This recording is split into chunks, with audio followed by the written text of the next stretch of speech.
Welcome back, you're listening to D&D for you and me, where we relive our campaigns in Tal'Dorei, a world filled with magic, monsters and memorable mistakes. Join us as we talk about the most chaotic, hilarious and unexpected moments from our adventures around the table. Now, let's roll into today's adventure. When the campaign began, we had 3 players. They played a human, a tiefling and half-elf. And for those who might not be too familiar with fantasy races, a tiefling is kind of a demon-like human, often with horns, a tail and an aura that makes priests nervous. Half-elf, on the other hand, well, it's exactly what it sounds like, half human, half elf. A little beautiful, a little confused and usually caught between 2 worlds. So, our 3 heroes, they wake up trapped in a cage, surrounded by goblins and orcs. Yeah, and goblins and orcs are like Lord of the Rings, so you know. Smoke from a campfire hangs thick in the air. They hear laughter, weapons being sharpened. It's no dream. This is where their story begins.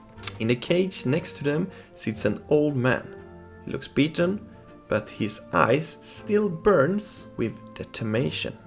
He whispers to them, "I can help you escape, but you must go to Kymal and tell Margrave Kristhan what happened here." He hands them a key, a chance.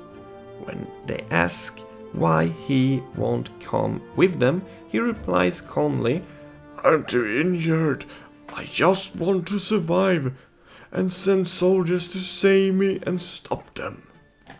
They hesitate, but in the end, they take the key and manage to escape. In the middle of the night, among screaming goblins and burning tents, they flee into the forest. They make it all the way to Kymal and report to Margrave Kristhan, the city's military leader.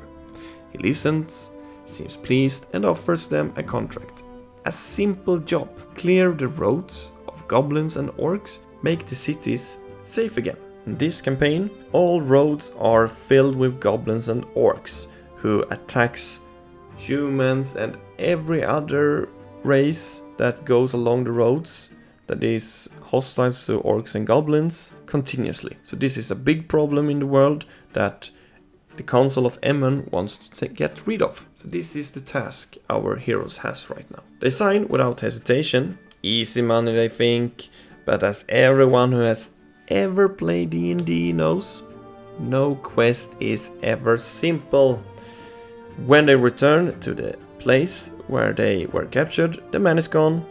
Only blood stains and torn tents remain. They find clues, fragments of something much bigger, and decide to follow the trail. A little piece of map so they can go and know where the next goblin camp is. Eventually, their journey leads them to Emerald Outpost. From there, they head towards Signgorn, the elven city. And here, the group splits. 2 of the characters want to do a side quest where they take some things to Signgorn. The other one, for some other reasons, doesn't join. And this is where everything starts to go wrong. Along the way, they encounter an Owlbear. I think at least it's a bear. Beer is something you drink, or is the other way around? Anyway, a massive magical creature with the body of a bear and the head of an owl. By now, they're experienced, a few levels stronger. They should be able to handle it, but one of the players has decided his character is a pacifist. He refuses to fight. Try to talk to the owlbear. So in the middle of a brutal combat encounter, he's trying to talk to the monster, trying to calm it down, convince it that they are not a threat. Spoiler, it doesn't work.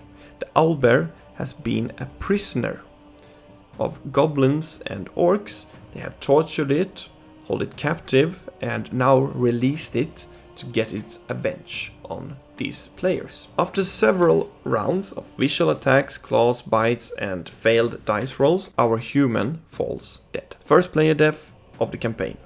Many more to come. The player that didn't join decides to leave the group for other reasons. And what's left is a lone tiefling on the road to Signgorn. Blooded, tired, and silent. This was just supposed to be a side quest. Quick job, turn some extra gold, but that's not how this story will end. So yes, the campaign had begun, but fate had already decided to test them, and this was only the beginning. And that's where we leave our heroes for now. An adventure that began in a cage, with a chance for freedom, and ended in loss, chaos, and more questions than answers. But every ending is just the beginning of something new. What awaits the tiefling on the road to Signgorn, and what secrets still linger in the shadows of Tal'Dorei, we'll find out in the next episode of D&D for you and me. Thank you for listening, and remember, roll high, play kind, and let the dice decide your fate.